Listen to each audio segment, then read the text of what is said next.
Welcome.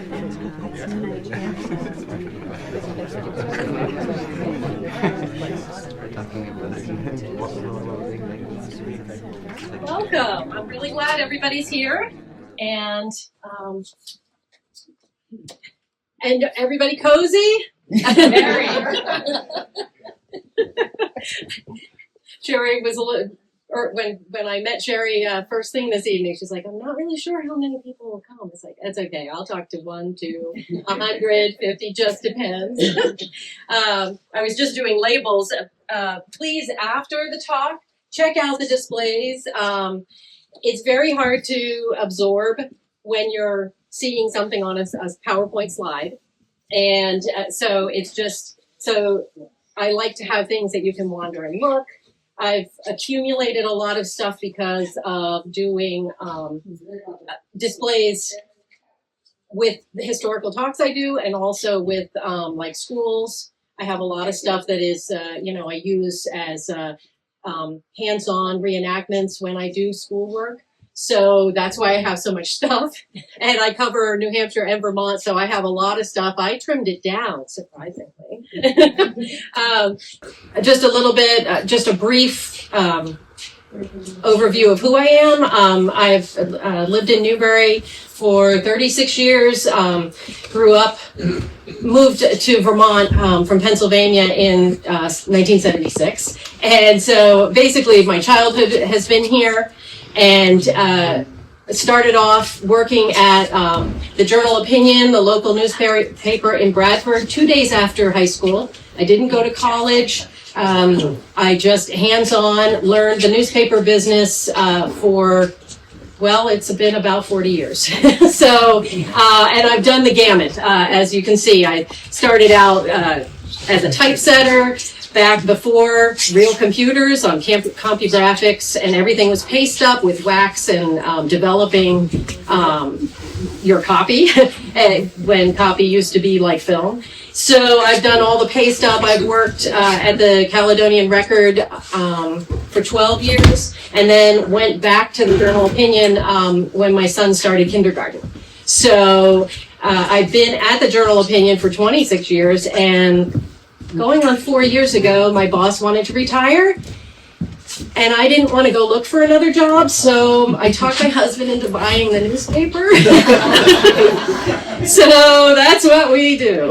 No, that's what I do. It's my baby. I've got a great team, and I'm sure some of you have worked with Alex Nucci DiBiase and Eileen Nichols, and we have a lot of freelancers, and that our job is just to keep print alive, and we're very fortunate that we're able to do that, and it's an important role. And so that's what my day job. What I've always done on the side is write, and I'm also a historian. I love history. I'll research just about anything, anything that piques my curiosity, but I've been stuck in the 19th century for a very long time. I started researching the abolitionist movement and the Underground Railroad in Vermont back in the 1990s. Started out as a newspaper assignment, do a feature on a house in Haverhill, New Hampshire, the Bliss Tavern, that was known to be an Underground Railroad safe house. And that I interviewed, I learned, and then realized, hey, there's a whole lot more to it. And that began the journey. And the journey started in 1992.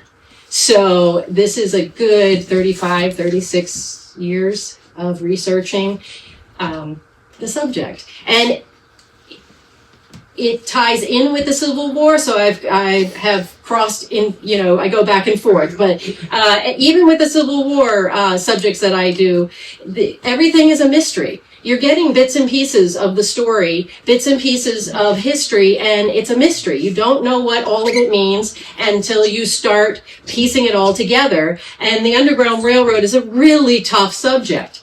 When I started in the 1990s, it wasn't even considered real history.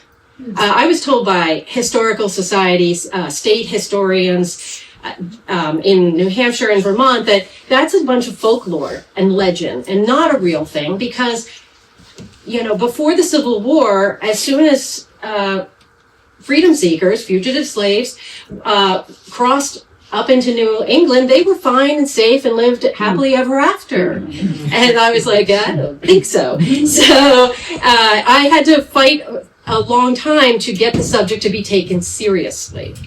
And which means that you have to really be careful to attribute your sources. And you have to be careful not to embellish, because you want to be taken seriously. So I spent a lot of time doing that. And then all of a sudden, the Civil War's 150th anniversary came around, and all of a sudden the whole, attitude changed. So now it's all acceptable, and Underground Railroad is a real thing, which I could have told you a long time ago. So I want to set the stage. There's a lot of misconceptions about the Underground Railroad in all of the northern states, and especially in New England, because it really seems that we were taught years ago that all of the northern states were against slavery, and they went to they fought the Civil War to free all the enslaved population, and that they wanted to have equality for people of color. And that's really a very small minority of people who thought that. The prejudice and, well, even New Englanders who owned slaves, who didn't consider them people, they considered them property. This was a real thing. And so our misconceptions about that. And in Vermont, it was a paradox when I was researching. I was coming across topics of, if you're an abolitionist in the early 1800s and you are going around and talking about, let's change the Constitution, let's get rid of slavery in our country, you were considered a radical, a heretic, unpatriotic. And I'm talking about in Vermont. I'm talking about traveling in New Hampshire, Boston, the same, New York. But even in Vermont, you had riots happening. You had abolitionists who were met, as soon as they came to town, they were met by the ministers of the church saying, you can't meet here. We don't want you here. Because they didn't want the status quo. They didn't want the country to be divided. And so Frederick Douglass, William Lloyd Garrison, the father of the abolitionist movement in the 1840s, basically we're going to educate. Their mission was to go around New England and talk to whoever would listen that, slavery's really bad. Fred Douglass is going to tell you how bad it was for him. He was a slave. He ran away. This was a very tense time. It wasn't all, Pride and Prejudice, 1800s, that Victorian polite society. It wasn't here. It was, if you stood up at town meeting and spoke against the slavery institution, that would, you'd be shunned, ostracized. That's not even talking about helping, freedom seekers to get to freedom in Canada, which didn't have slavery. So it's a very tense time. You didn't know who to trust. You didn't know who was safe. There was a lot of tension in our country at that time. It's really interesting to learn about. And I am going to focus on Vermont. We will cross over the Connecticut into New Hampshire because it's important because of it was a network. The Underground Railroad, a network. So, as I said, there was a lot of prejudice in Vermont itself, a lot of persecution of free blacks who lived in the state. And there was this intolerance where we really don't want to have free all of these enslaved people and have them come north and live side by side. They just didn't want that. And there's a lot of, in the book, I cover a lot of instances. Jeffrey Brace, Lucy Prince and Abijah Prince, and the persecution that they faced by their town, by their neighbors, because they weren't wanted there. NIMBY, the whole NIMBY concept, not in my backyard. And we did have free blacks living in Vermont. We had slaves in Vermont, even though we like to tote ourselves as the first state in the Union to abolish slavery. We still, slaves were owned in all of the northern states at one point or another. And usually about 1800 is when it started to peter out. But you had Vermonters who owned slaves, but you also had, like in Thetford, and I don't have full research because my focus is on one subject. I did not go into depth on these, but as the 1791 census had 13 blacks living in Thetford alone. That's quite a few. Living free, sorry, or living? They were free. Yes. Yeah. The short history of Thetford noted that the total impression given by scattered bits of evidence is that there was a small group of blacks in town living somewhat separately from other inhabitants. Pretty typical. Heinsberg, same thing. Very typical. In 1791, there were 137 households in Thetford with only 2 black families in town. And we have some named Prince Saunders, Nero Cross. That is of their, the members in their household. That kind of varies from what I just read. But they were living here, but they didn't live here long. A lot of times they moved on because of, work, just situations. So very strange if you had some people who were enslaved in Vermont and then you had free blacks in the same state. It's a little confusing. So a paradox, correct? The Underground Railroad Network, what was it? What really was it? People had been escaping slavery from day one, from the 1600s, 1619, when, the first slaves were brought to this country, when the Europeans settled here. They were fleeing on their own. But it started to get, around 1830, 1840s, it really started to ramp up where you had people, abolitionists who were against slavery, who were going to help. We're going to try to help. Especially in the northern states. It's one thing, to work your way from the plantation you lived at and were owned at and work your way up through by yourself. But once you got into this territory, most enslaved people had never been 5 miles from where they were born. They weren't allowed to leave and go and wander. They couldn't. They had to work. They had to stay, and consequences were pretty awful if you were found wandering, slave patrols. So the whole idea of the Underground Railroad Network is that you had abolitionists who were willing to help. They were willing to help strangers, but it wasn't haphazard. When they got into New England, it was more, everybody was connected, and you took your freedom seekers from one person to another. Down south, they may have gone with directions like this. You're looking for a lantern in a house window, and that's a friend. That's someone who will help you. Not as much in New England. New England, it was more conveyance. I'm going to take you to my friend. My friend's going to take care of you. And the priority of the agents helping the freedom seekers was discretion, keeping their passengers safe while they were on their watch, and then also the safety of the network. And as in any network in history, if you only know a little bit, you're better off. Because this was an illegal act. To help fugitives was illegal.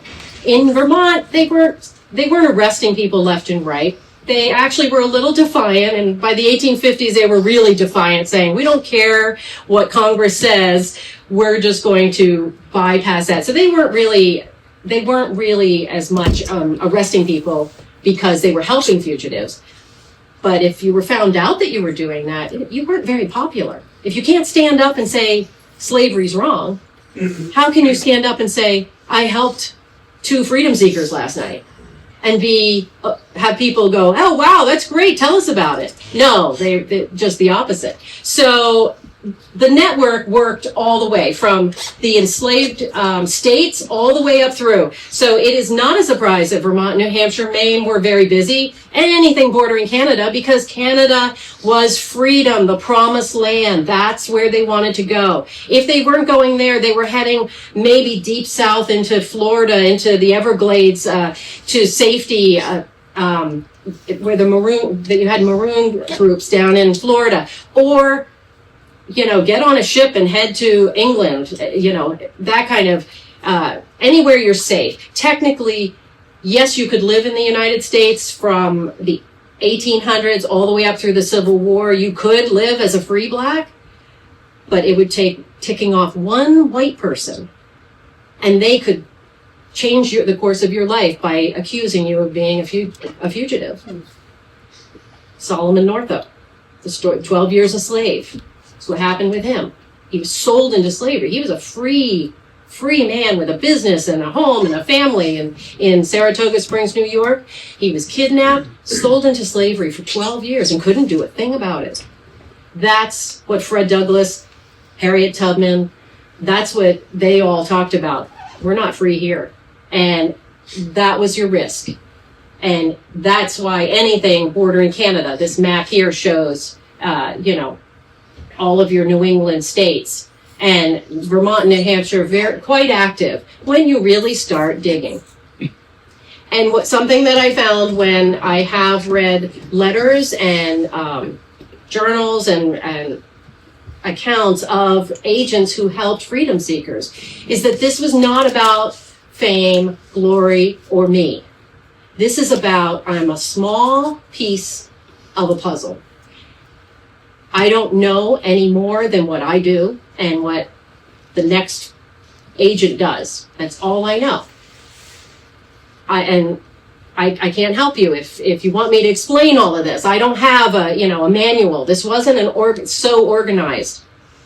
And as you can see with the maps, these are just, it's not all of the towns that had agents in them, but that's as of 2016. That was these were all the places that I had researched. That's an awful lot of towns.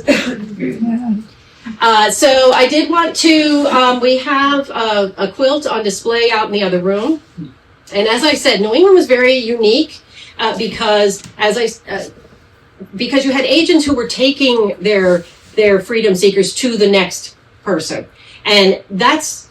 Generally, it was rare that you had someone going off solo. Once in a while, like in Lebanon, James Wood, a sheep farmer down in Lebanon on the Meriden Road, had a knock at the back door one night, and there was a fugitive saying, "Can you help me?" So he fixed him up a place to stay in the wool room out in the barn, fed him, and then sent him on his way. He didn't take him anywhere. This guy just showed up. And we know that because there's a journal entry. There's a poster out there in the other room you can look at. It's the only time I made the New York Times because I had in my book I refer to this journal, and a friend of mine bought that journal, and it is now back in Lebanon Historical Society's possession, but it was referenced in a New York Times article about fugitive slaves and stuff, and they mentioned my book, so that's the only time I haven't written for them. As far as I know that Sherry Merrick had asked about the quilt theory, the quilt code. I know probably a lot of you have heard about that. It's been used as a teaching tool. It's very popular in schools, and it's been used to show okay, this is like directions on what to look for or when to flee. That the enslaved would supposedly make these quilts, and then that was a language as their songs were, as their chants were, the spirituals. Unfortunately, after this theory came to light in a book called Hidden in Plain Sight, a number of quilt historians and also Underground Railroad historians, looked into it, and a lot of the patterns that are well known in this code weren't actually developed until the Civil War and after. So I would say, and also if you look into it, and I totally recommend dig for yourself. Go online. You'd be amazed how much research and what rabbit holes you're going to fall down. But I would look it up if I were you, because slaves would not have access to lots of material. Anything that they had, they were given one or two blankets a year, and those were very coarse. And if they washed them in lye, then they ended up breaking down very quickly. So quilts were very functional. Yes, I have heard reference to quilts being used as like a signal.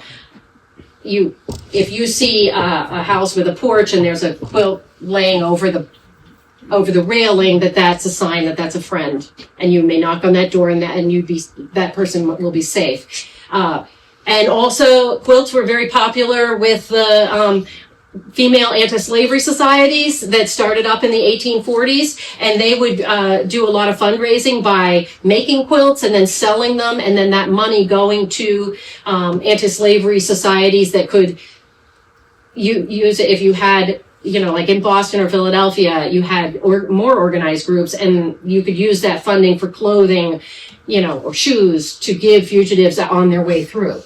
So that would be more of what I would focus on as far as the quilts. But we want to talk about the Underground Railroad. That's why you're here. And we want to focus on the local area. We could be here days and days with the amount of research. It's amazing. It's amazing what you find. And I have not stopped finding. I am still learning new things, and it's just amazing. Well, let's go back to to the Underground Railroad. First thing everybody thinks of: houses, hiding places, tunnels, secret rooms behind chimneys. This is,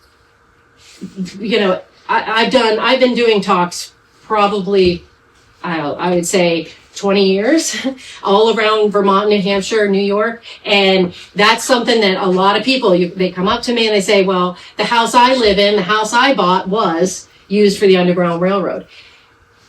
I take the research road, and I want to find out who lived in that house during the 1820s to 1860. That's my span.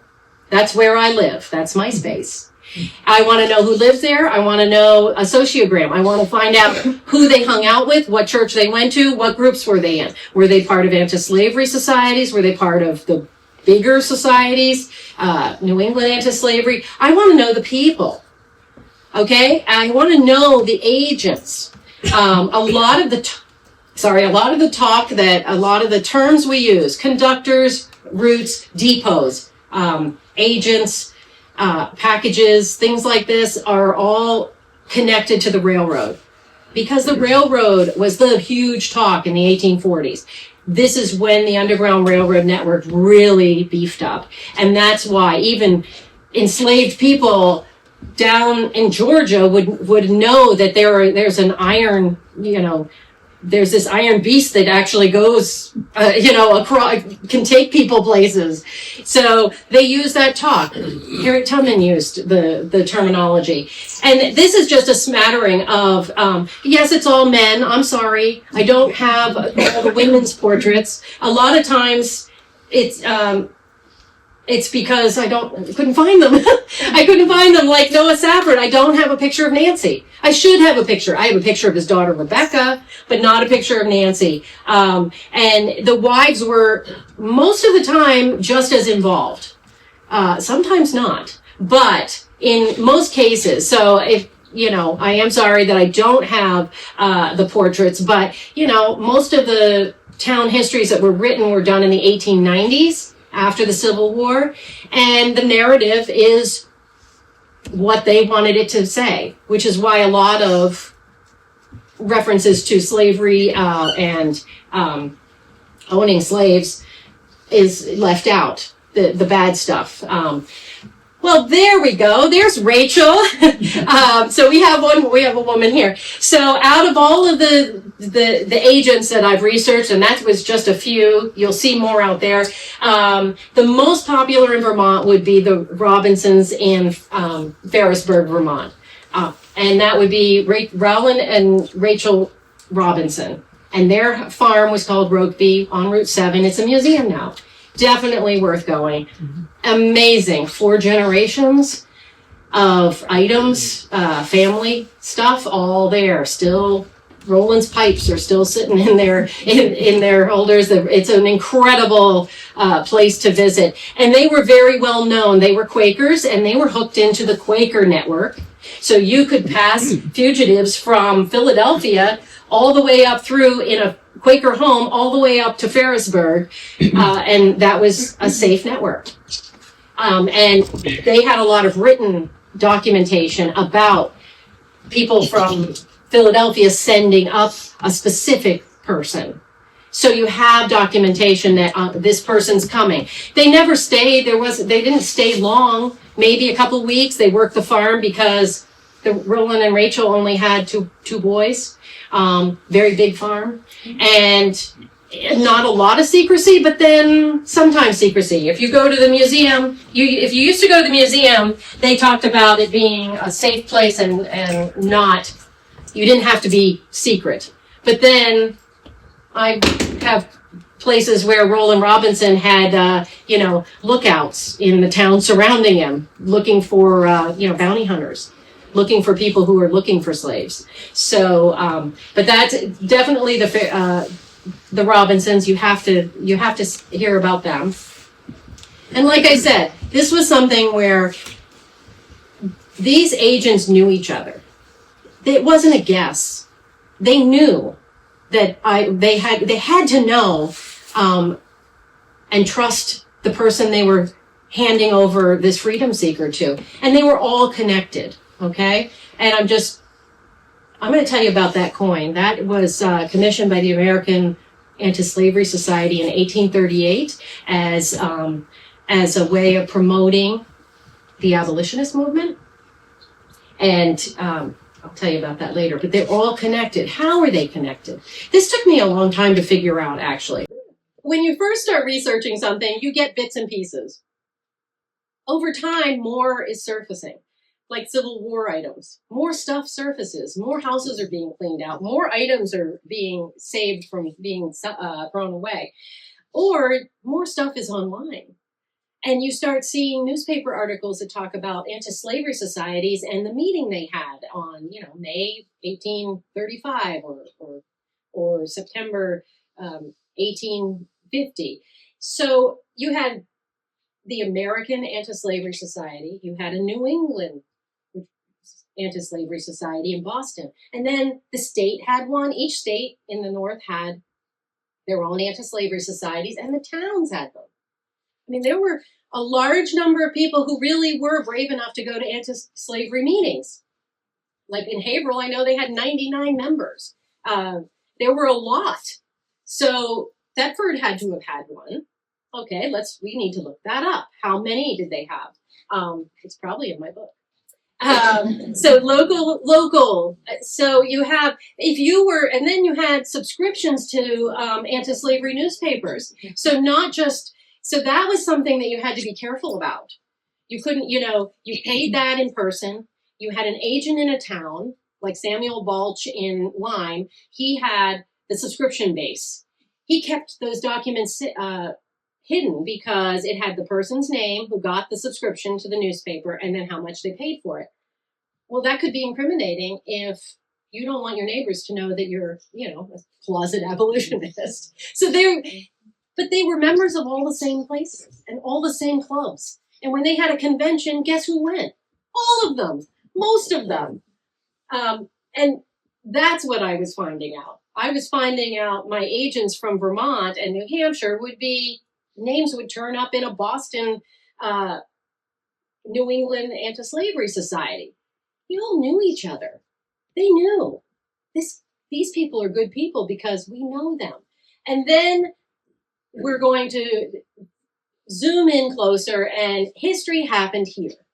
And that's something that I try to promote whenever I'm doing any talks, from third grade all the way up to seniors in high school, is that history happened right around you. What do you think all these monuments are around us? Let's go read them for a change. Why don't we learn what happened here? And that's what is important, is that history didn't always happen in Philadelphia or Boston or Burlington. It happened right here. It's just that we don't know that because we haven't dug into it. And that's what I promote, is do the digging, and you'd be surprised. Now, we're going to connect dots, and we're going to cross-reference. That's how we're going to find out about the history in this specific area of Thetford, Lyme, Haverhill, Chelsea, Stratford, Norwich, Canaan. We need to connect the dots. Some things are documented in letters. Some things are family stories that have been passed down to local historians and then recorded. So we have a lot of that. And I think anything that is family tradition, anything that is local tradition is important. You just have to recognize that's what it is. But it's just as important. So we're going to focus on Canaan. This route from Canaan to Lyme to Thetford, Thetford Center, Post Mills, branch off to Stratford, or head up to Chelsea. We also have a red line that goes up through North Thetford, up through Fairleigh, all the way up through Bradford, like that. Now, there's a map that's out there on the display in the center table. It's Vermont, New Hampshire, and it's filled with all those red lines. Now, that's not my map. A professor at Ohio University in the late 1890s, Wilbur Siebert, he grew up hearing about the road that helped fugitive slaves. He started working on researching and canvassing canvassing all of the northern states. And he had like surveys he sent out to librarians, town clerks, postmasters, professors, and he would send it to all the states and gather information. And a lot of his information was actually coming from agents themselves. They were still alive in the 1890s. And so he would be like, or he would be talking, or he'd get a letter from the son of an agent. This is what I remember. So that whole collection is now available online. And you can Google on it's Ohio, well, it's at the back of the book. It's Ohio Historical Organization, where they actually have Wilbur Siebert's collection. And you can Google, Thetford, Lyme, and you can look things up and find letters that have been typed because he was a professor, so that's what his college students did for him. So what Wilbur Siebert did was he gathered all this information, and he has these maps of the different states where he has, if I heard from someone in Canaan, I'm going to put a red dot there. And then if they talked about sending someone to Lyme, I'm going to put a dot there. So all of that the red marks are Siebert's work. Okay. So that is my first checkpoint. If I hear of something, I am going to check what Siebert had, okay? And then go from there. What does he have on this subject? So my maps are very important. Those maps are very important. Oh, that's Point Judas, so that's a good sign. And that's why that map that I showed you of this area has those dots, because he heard from these different places. He had people writing him, historians, and he collected information from the 1899 all the way up to 1940. That's quite a span. Plus, he was communicating with children, grandchildren, like I said. So you've got sources, even if they are second or third hand. That's the larger map of Siebert's. Okay, and just give me a minute to get to, so we're going to focus on stories that were shared either with Siebert or cross-referencing. So that's another way that I learn the validity of the information, because if you have one thing said by 6 different people who are not connected in any way, then that gives it validity. It's like, okay, you're not just making that up to be grandiose. So that's how the cross-referencing works. Okay, so yes, so this is where we're going to focus, because if he got information about freedom seekers being brought up to Canaan, New Hampshire, and then taken up to Lyme, then that's why that's on that map. So we have documentation that says that at least once a month, back in the 1840s, 1850s, you had agents in Canaan, James Ferber, George Harris, Dr. Timothy Tilton, George Kimball, all abolitionists and agents for the Underground Railroad taking fugitives up to Lyme. And lots of this is family connection. A lot of times it was family or church connections. So like Calvin Fairfield, his father-in-law was George Harris. And you had Erdix Tenney, Calvin Fairfield, Deacon Irenaeus Hamilton, and Samuel Balch, that they were all in line. And then they would work together to get fugitives over into Thetford, and then work from Thetford to Post Mills up to Chelsea, and they just keep going. So we're going to only focus on that. I didn't say it earlier, but moving, the traffic of freedom seekers was usually done at night, because you really didn't want to be found out, and during the day is problematic. So if you did it during the day, then you'd have to get into the whole, cloak and dagger, hiding in false bottom wagons or hiding in a hay wagon. We'll come to those things, but we definitely had a steady stream coming from Canaan, and I've done a lot of research on Canaan itself, and that's a whole other story with the Noise Academy. Look into that. That's a frightening story, and I've been there, worked with Donna Zaney Dunkerton, the historian, years ago I did, and I've been there, and so that's a whole other topic for another evening. How's that? The Great Hauling of Noise Academy. But you had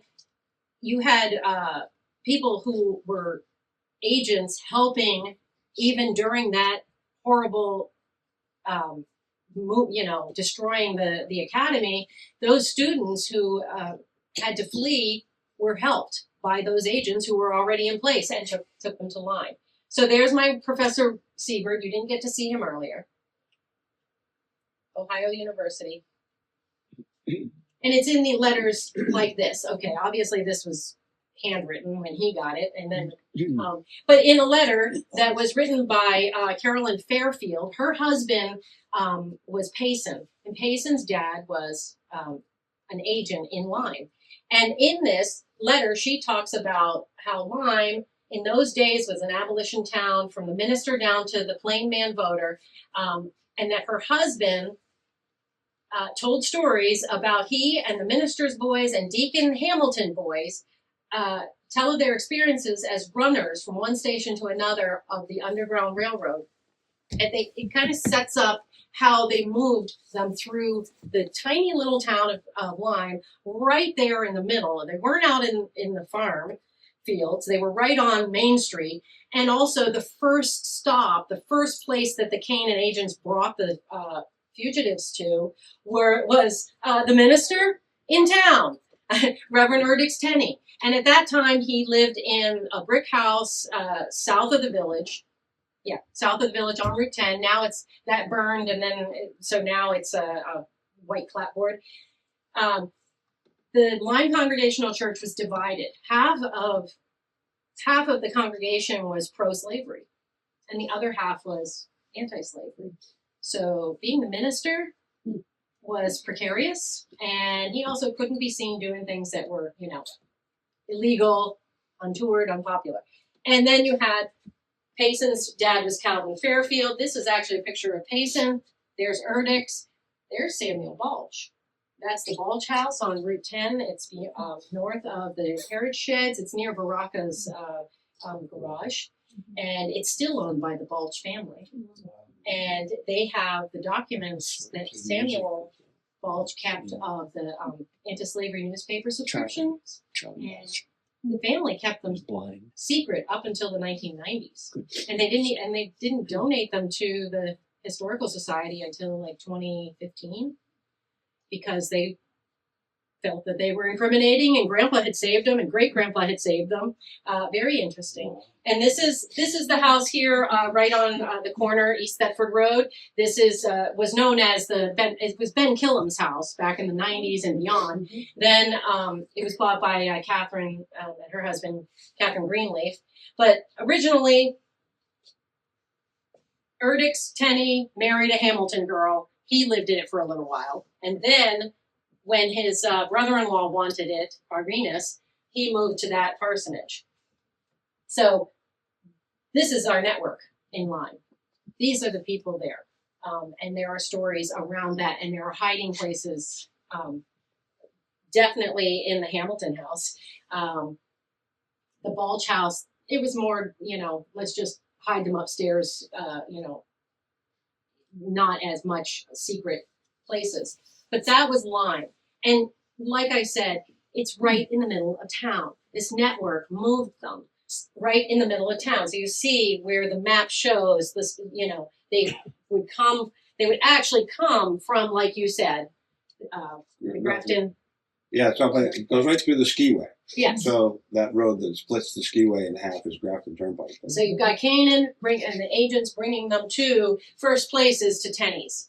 That was the agreed upon. And then from there, Tenney, Fairfield, and Hamilton had their boys kind of ferry the fugitives at night from place to place. And then from Hamilton's, they would either go north to Haverhill, or they would go come over into Thetford.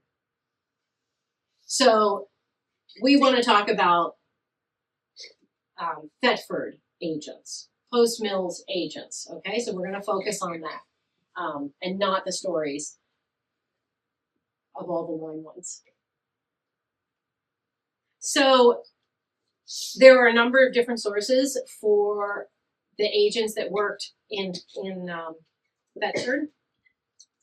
And one of them was back in the 40s, Mary Slade was the Thetford historian, and so she gathered a lot of information, she asked a lot of questions, and she recorded that and put that down in history. She also communicated with Professor Wilbur Siebert. This is a letter, it's I believe it's 5 or 6 pages long, where she's saying, at first I couldn't find anything, then I started, doing some digging, and then she started talking to the older population in town. And that's when she started getting information. And this map that she drew for Wilbur showed that the Lyme, and they cross over to Thetford Hill, the center, Post Mills, and onward up to Chelsea and Berkshire. So this was Mary's map. And she spoke with different people. So let's see. Oh, this is Dr. Ezra Worcester. Out of all the photos, there's two that really stand out as sweet old guys, right? I mean, he looks like all the other ones are just so scary. I know that it took a long time to take a photograph back then, but so how we're gonna get in? We need to get our freedom seekers from Lyme over into Thetford. One of the ways was Dr. Worcester's ambulance. So he had a medical carriage. Probably not that fancy. I'm thinking more Amish box type with curtains, black curtains. And there are a number of sources. His grandson told Mary Slade. There's the Charleston Historical Society had the stories about Dr. Worcester and his medical ambulance because his wife was from Charleston. And Dr. Worcester would get a message that at the Hamilton House in Lyme, there were patients that need to be seen. So he would show up any time of the day. It didn't have to be at night. And he would drive over to the Hamilton House in Lyme, and he would be able to load up the patients, our freedom seekers. If he did it during the day, he wasn't going to be stopped, and no one's going to move privacy curtains. So it was a great cover for him to be able to transport freedom seekers. And that's the story. That's a story that was shared. And so he would show up, and I know that there was a tunnel. I know that there was at the Hamilton House that, well, there's still the tunnel entrance in the basement, and freedom seekers were hidden in the basement. And then the doctor would come, and they would load up the patients and head over. Now, Dr. Worcester didn't necessarily hide any freedom seekers in his house. Move the curtains. Now we'll move the curtains. He lived on Houghton Road. The house is still there, okay? That's the old picture. That's a current one. I say Houghton. Houghton Hill. Houghton Hill. Okay. I knew there was something missing when I did that, because I put it here and I was like, that's not right. Anyway, so Dr. Worcester lived right there. And also there was his whole story is very interesting. He was a doctor, had a medical practice. He taught at Thetford Academy. He graduated from Dartmouth Medical. And he also was the first commercial florist in the state of Vermont. And he and a partner opened up H.P. Clausen's Nurseryman and Florist. And so they had that property there. This extends huge area. And so first commercial florist. And so Worcester had a lot of layers to him. He's originally from Peacham, and I know his family up there. And we don't believe that he hid any fugitives in his own house. He was the transport. He had the medical ambulance. What a great thing. We do know that he took them, his passengers, to Thomas Sanborn's house in Thetford Center, which is today, and has been since the 1960s, E.C. Brown's nursery. And that is Thomas Sanborn. And he operated a brick manufacturing on the property on the hill. Elmer, the late Elmer Brown. I talked with him a number of times, and then also talked with different people who lived in Thetford back in the 1990s. No, that's when I talked to them. Not that they lived there, that they grew up in Thetford. But there was actually a summer, let me see, I think the next picture, yes. So the house had a summer kitchen, where the garage is now, that had a tunnel that went underground to the barn that's out back, which was torn down early on when Elmer bought it. So the barn, so if Worcester would bring the fugitives to the side door to the summer kitchen, and they would go in, and they could go through the tunnel and hide out in the barn, where Sanborn would have them, take care of them out there until it was time to move them to their next place. I do know Elmer said he filled in the tunnels because he had the twin boys when he first lived there, right? And also I talked with Ted Peters back years ago, and he remembers playing in the tunnel. There was a real tunnel, but it was filled in. But this was a way, because as you can see, we're not out in the middle of nowhere. He's right in the middle of Thetford Center. So there also had been stories through Thetford Historical Society, and also Mary Slade mentioned about the house just north, which says, and I Howard on it, Ralph Fifield's grandparents' house. Okay, that house, that they could have been hidden there as well.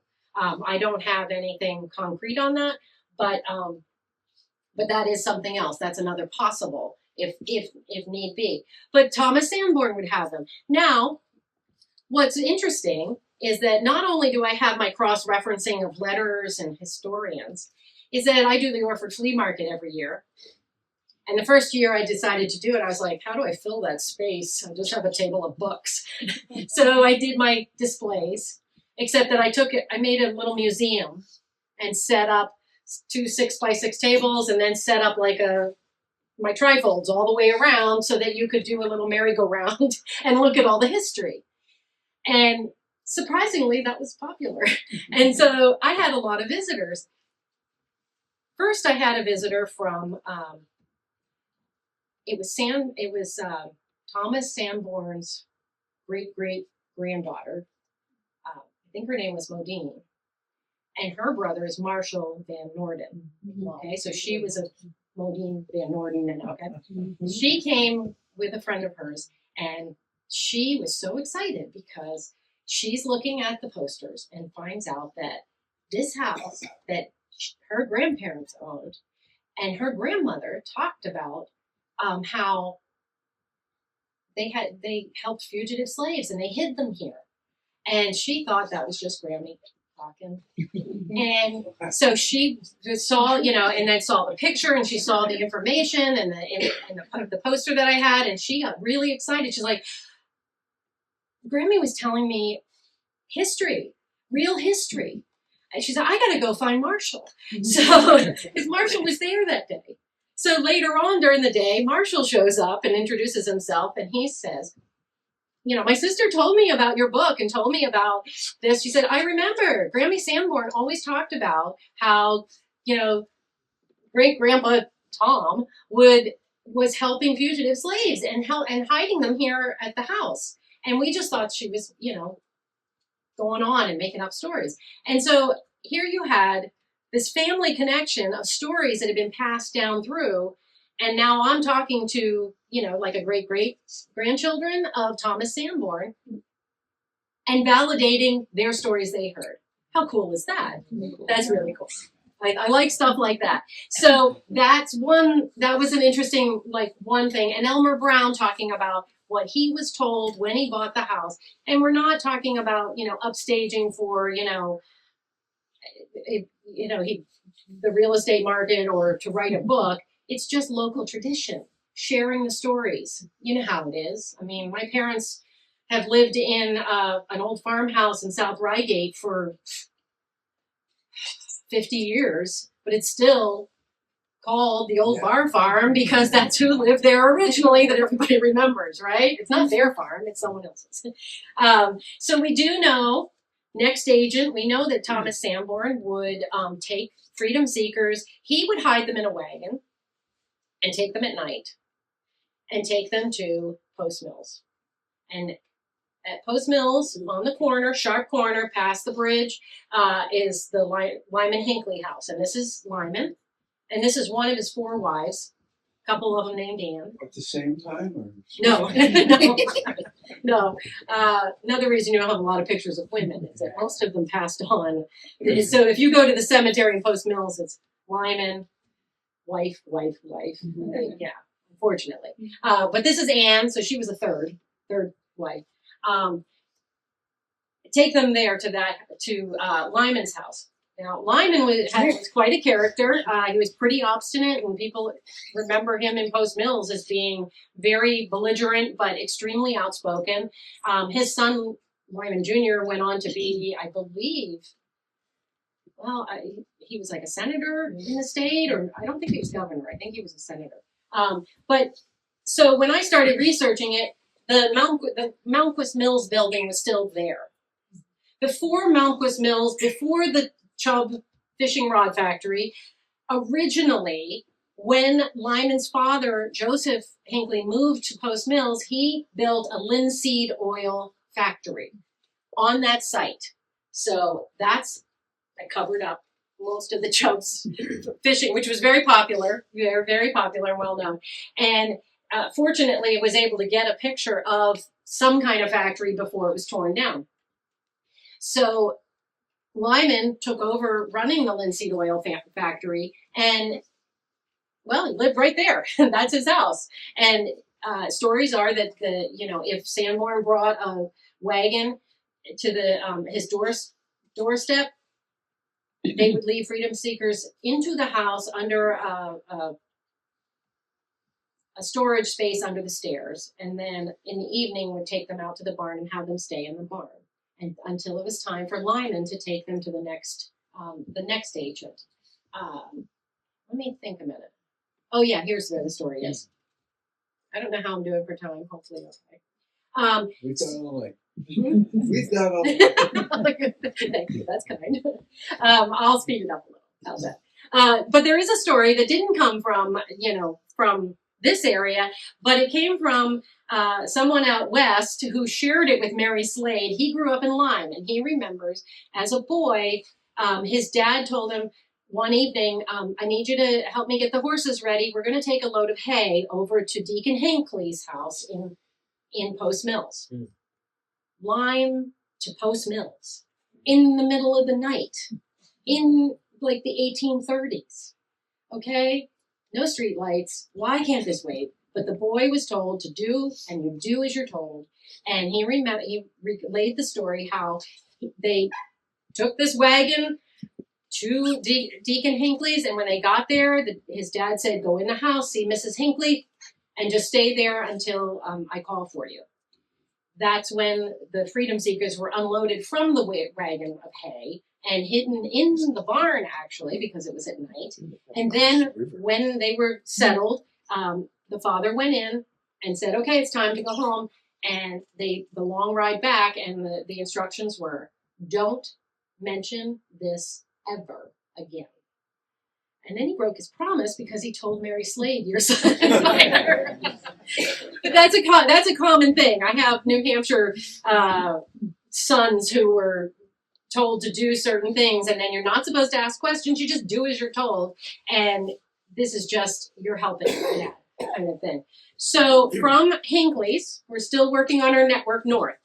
From Hinckley's, he would either take them to Chelsea, to the Dearborn house. And at the Dearborn house was Wilder Dearborn and then his son Franklin. And both men helped with the freedom seekers, hiding them and then moving them on to the next station. And we have a couple of sources on that too, because John Comstock, who I think he wrote Professor Siebert, and it was his wife was a Dearborn. And she shared stories of how, yes, my dad and my brother helped with the fugitive slaves, and that we would get deliveries from Deacon Lyman Hinckley from Post Mills. So you keep getting this crossover. Hinckley's name keeps popping up. Another time, I don't want to forget, there was a Mary Seville who grew up in Post Mills, and her dad was a cabinet maker, Samuel Seville. And she shared stories with Mary Slade again about how she remembers hanging out in her dad's shop, and he would have, the local men come, stop in, hang out for a little while, and Lyman Hinckley would show up and sit and visit and tell all these fascinating stories about how fugitive slaves came and a little bit about them. She doesn't remember any of it, but she does remember that Hinckley talked about helping runaways. So another source that was recorded, it's saved. We have that now. The other choice of Hinckley's was to actually head down to Stratford. Sylvester Morse, he's another one of these guys. Very soft, gentle looking. And he and Susanna Morris lived in Stratford for a little while, and then they moved to Norwich and were very active in Norwich. And so he was an agent, and his daughter, Kate Morris Cone, wrote a biography about her dad. It talked about having fugitive slaves around the breakfast table, and how he was very open about being an abolitionist when they lived there in Norwich. So it was interesting. And that's another source. So let's move on. Other possible safe houses in Thetford, the Hezekiah Porter House, which is, it used to be across from it's on that sharp corner, These are ones I don't have anything firm on. I did research back in the 90s, the Jaquith House here in North Thetford. Talked with the owner at the time, and he had heard stories about his house being used and a possible hideaway in the house. And then we talked about Ralph Fairfield and Reverend Joshua Clements in Post Mills. I knew he was an active abolitionist with the Vermont Anti-Slavery Society. So these are just different possibilities. And, you know, so if you feel led, start digging. It's so another one I definitely want to touch base on because it's got this great physical aspect to it and visual thing. And also it connects the very first newspaper article I did about the Underground Railroad. The feature was on that house, Bliss Tavern on the corner of Court Street and School in Haverhill Corner. You've got the two commons and then Court Street, which up until the late 1800s was that was your county seat. That's where in Grafton County, from Littleton all the way down to Lebanon, if you ended up having to go to court or you were arrested, the jail was on Court Street, Alumni Hall was the courthouse, and the Court of Records is the library now, and the jail is there. So it's still there. Just give me a minute. So, but that's all very active. And this is Timothy Blaisdell. And he was the tavern owner in the 1830s, early through 1830s till almost 1840. He was an agent, and he was connected to a lot of the New England anti-slavery societies. This place, this is right in the middle of the city. Okay, Haverhill at that time was not a sleepy, you know, historic district. It was booming. It was the big city part of Haverhill, and it was a tavern. There are more taverns right in Haverhill around the Commons. And why? Because that's where the Coast Turnpike came through, and daily you had almost 100 people come on stagecoaches and be dropped off for court, for business, for shopping, for mostly court. And so, but basically they 100 people a day. That's why there's so many taverns, okay? And it was the Bliss Tavern itself was the post office. It was a hotel for the lawyers. Daniel Webster stayed there, amongst other judges and lawyers that came. And also it had a tavern on the second floor, which was where you had all the, you know, it was a restaurant. It was where your social dances were. Very busy place. And from the Blaisdell family, his daughters shared with historians in Haverhill about Dad helping freedom seekers. And the network is really kind of cool, the way that they did this, because originally the owner at the time, Betty and Arthur Gray owned the Bliss Tavern. Originally they lived in Lyme. And guess who told Betty about the Underground Railroad? Ralph Balch. Remember Samuel Balch? Mm-hmm. Okay, so this would be a great-great-grandson. He tells her about the Underground Railroad. She does research herself. She goes up to finds the Bliss Tavern, and she buys it because it was used as an Underground Railroad safe house. And then she promotes it, always promoting it. And that's where I learned about this. And Betty and I became very good friends. And that was years ago. And through the years, I've learned more and more about this place. And the line agents, Samuel Balch, or even the Fairfield Hamilton connection, they would bring fugitives to Blaisdell's. The back door, the cellar door. He would get a message. He would know when they were coming, and he would meet them. It's a tavern at night. Tavern, restaurant, the bands, you know, they've got local bands playing. They've got people staying in the hotel rooms. You're still going to welcome secretly. And this layout, it was how they worked. He could work the fugitives up through the center of the house and not be seen. They'd come in the basement, and when the coast was clear and he closed off all the doors to this one hallway, you could go around the corner, go over to that closet. And when you open that closet, you had the center stairwell over to the side. This was the waitstaff service stairs. This is where his wait staff would go up and down with trays of, ale, beer, the food. At that time, it had full stairs. When I first went there, I was like, why did the stairs start above my head? And I couldn't tell, and I couldn't see the outline because Betty had all her stuff in there. It was a full closet. But Blaisdell could get them through and get them up, take the stairs that the waitstaff took, and get them up to the second floor closet. And in that closet was where the pass-through for the tavern was. But if you closed the door, you would not be seen. And there was right there was where they had the smoke oven. Well, that couldn't be running. Blaisdell had to know the timing on this because this is hot and it's part of the center chimney. And if you look at this, is a center chimney. And now after owners and refurbishing, they put all the sheetrock up and they've kind of messed up my historical picture. But if you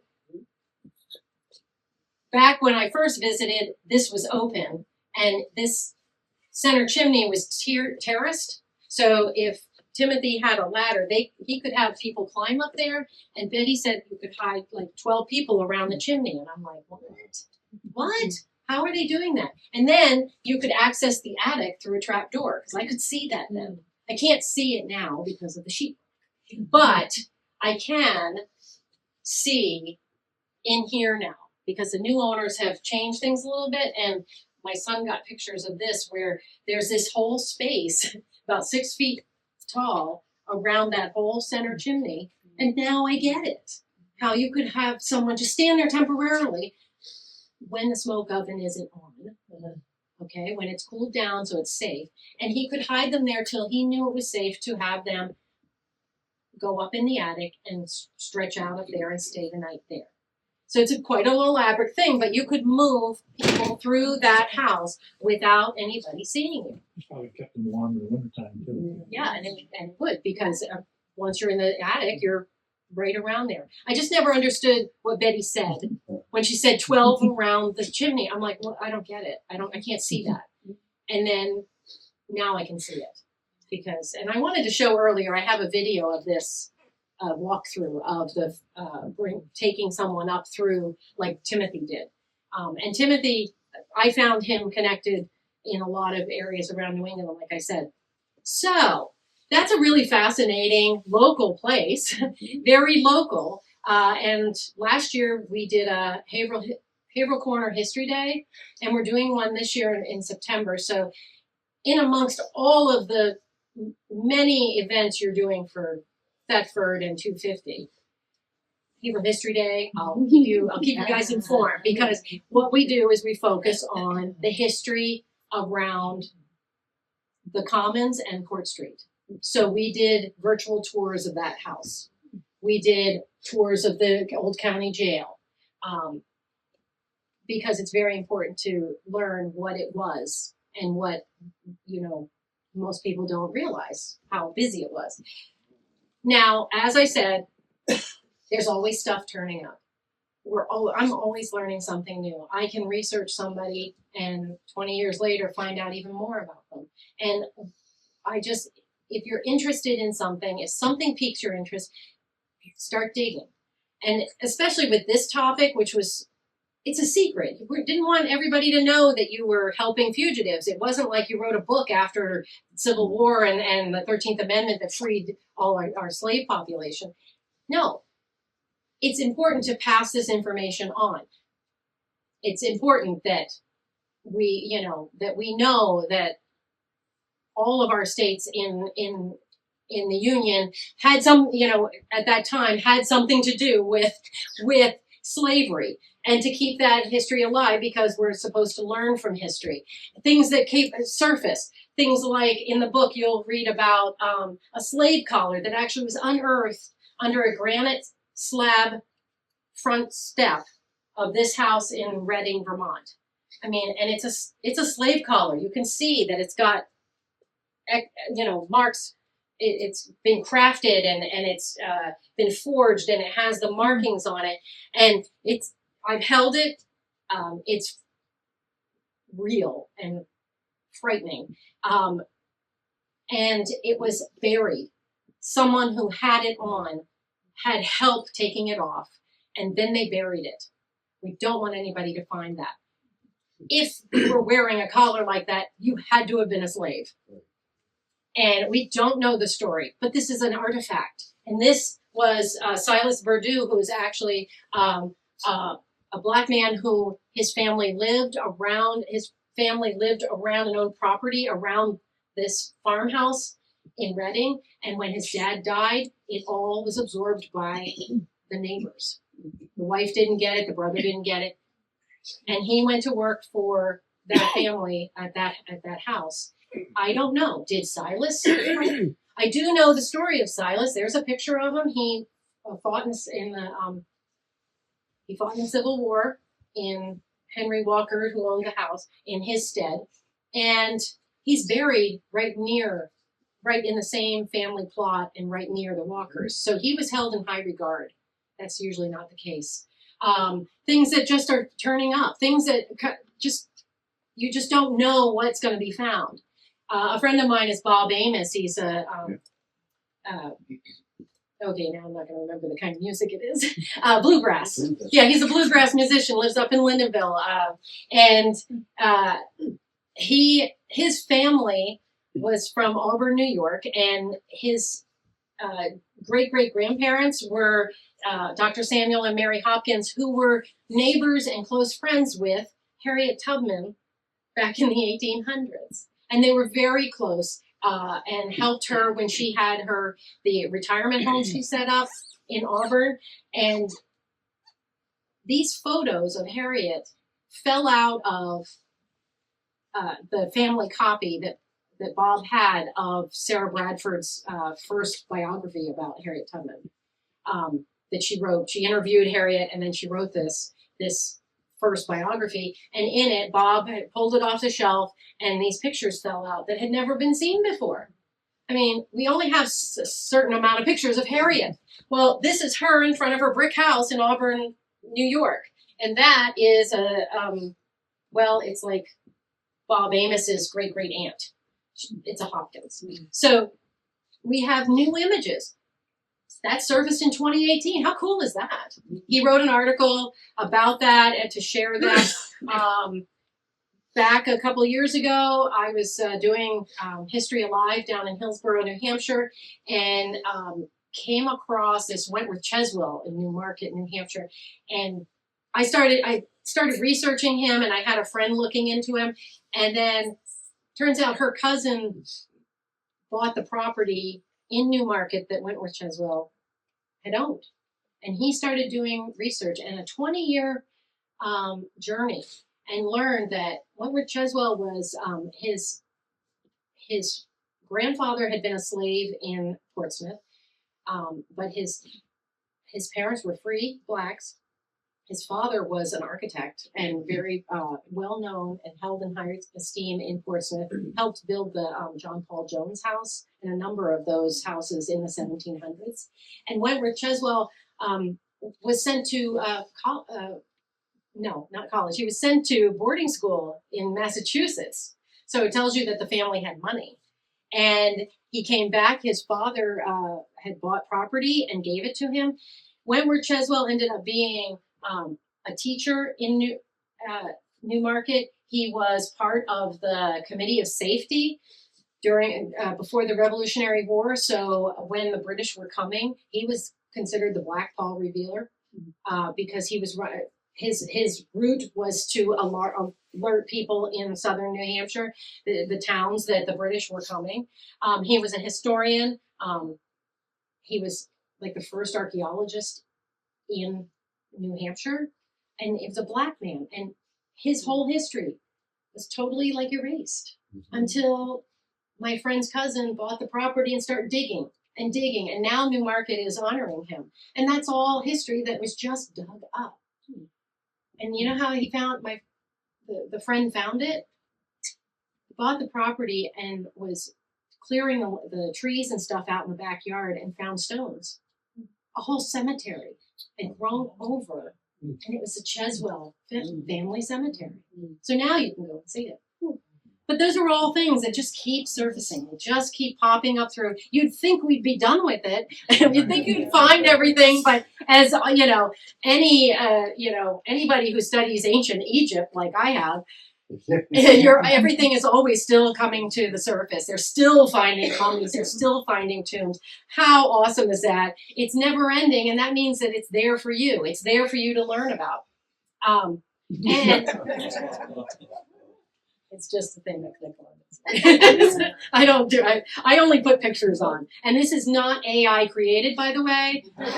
Totally against AI. I'm a newspaper publisher and we write our own stuff. Thank you very much. History needs to be shared. It needs to be told to our younger generations. That is why I've pushed heavily through the years to go into the schools, go in and teach kids about history and let them know it's here. Last May, I had 3 teachers at Oxbow, the Oxbow 8th grade teachers asked me to come and talk to their students about history.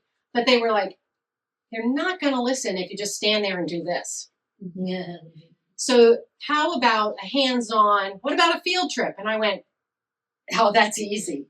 I've been teaching about Thetford, Lyme. I've used it as reenactments in schools. We reenact the moving of freedom seekers from Lyme to Thetford to Post Mills. We do all of that in the time that I'm with the kids.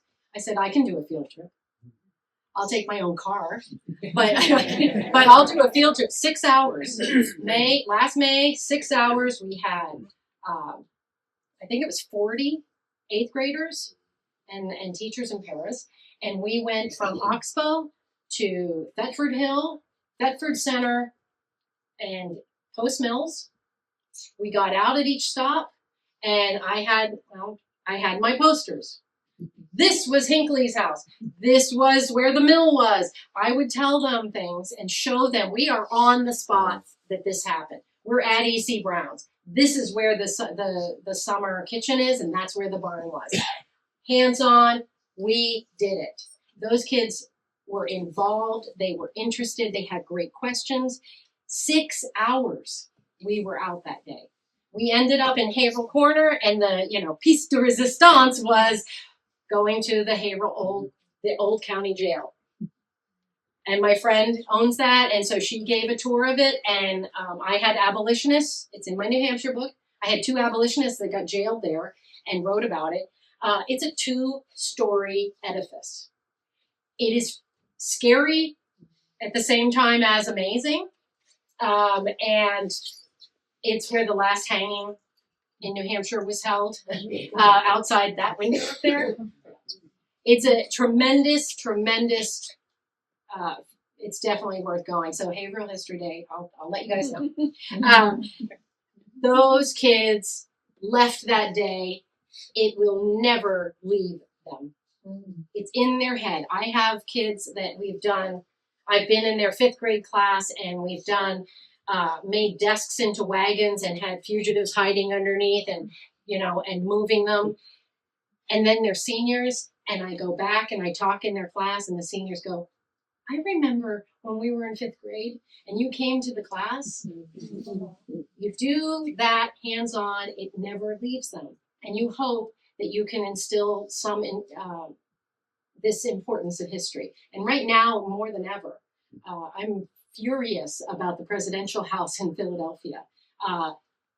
You have Ona Judge Staines, who ran away from the presidential house and fled to New Hampshire and got off the ship in Portsmouth and lived in Greenland, which is outside of Portsmouth, the rest of her life as a fugitive.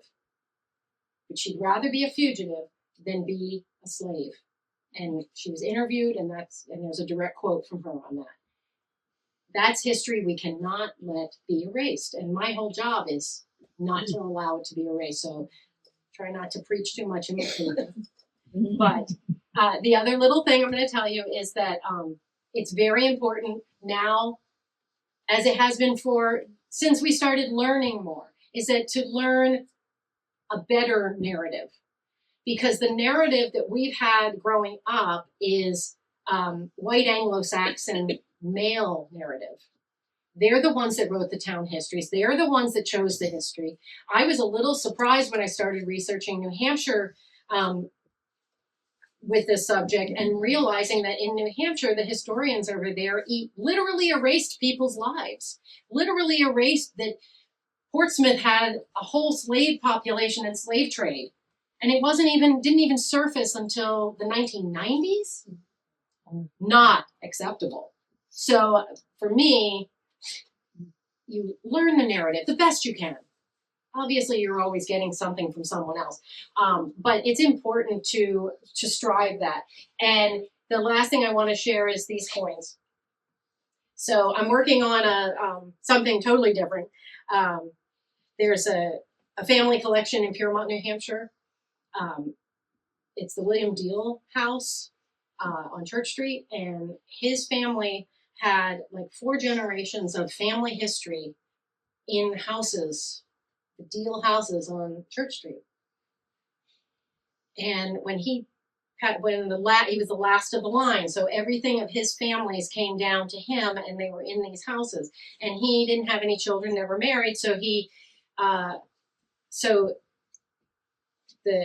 2 sisters in Piermont inherited all of his property and his belongings. And one of them was Mary Musty from J.M. Landscaping, and Margaret Cleaves. They're both Piermont natives. Well, when they went to clean out the house, well, he was a pack rat and a hoarder. And it was like a puzzle to get through each room because everything was stacked with trash and crap and awful. It was, cats and mice and awful. But they were diligent and they combed through stuff. They threw out what you just couldn't keep, but they saved so much stuff and a lot of early American furniture and a lot of history, because it turns out that this Deal family is connected to the Dutch settlers in upstate New York, the Devendorfs and the Van Rensselaers, and that's huge. And then also there's even more history there. So 4 generations of that family, these women saved. But it's a little overwhelming. And so I've been working for a number of years going through the collection, and it's a mess. It's like you pick up something from a tote and it's from the 1700s. You pick up here from the same tote and it's from the Civil War. I have a whole collection of Bill Deal's grandfather, who was a Civil War surgeon. He saved everything. And in that house, it was kept tight under prep so that I have his instruments, I have his journals, I have every order. He has a scrapbook, every order from 1861 to 1865, every single movement that he was commissioned to make, I have it. I have over 2,000 coins I spent last winter identifying that the family just had in bags and boxes, from 250 Rome to early American. I have here, I have from 1805, one of the original Lady Liberty pennies.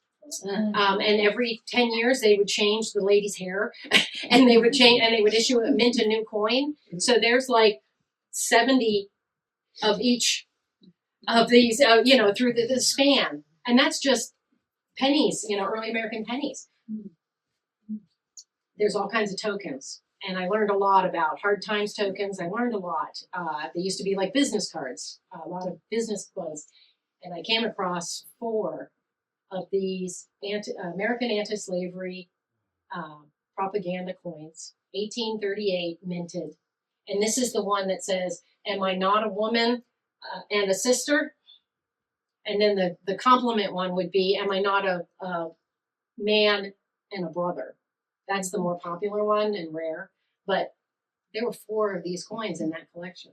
So I'm going through and picking up coins and figuring out what they are, looking them up, and then I pick that up and I'm like, wow! That's like, to me, that's gold. So I didn't bring it with me, and I don't have it. I don't wear it. I got to figure out how to do a pendant with it, but I have it. I have that coin. These women didn't didn't clean this house out and throw it in a dumpster.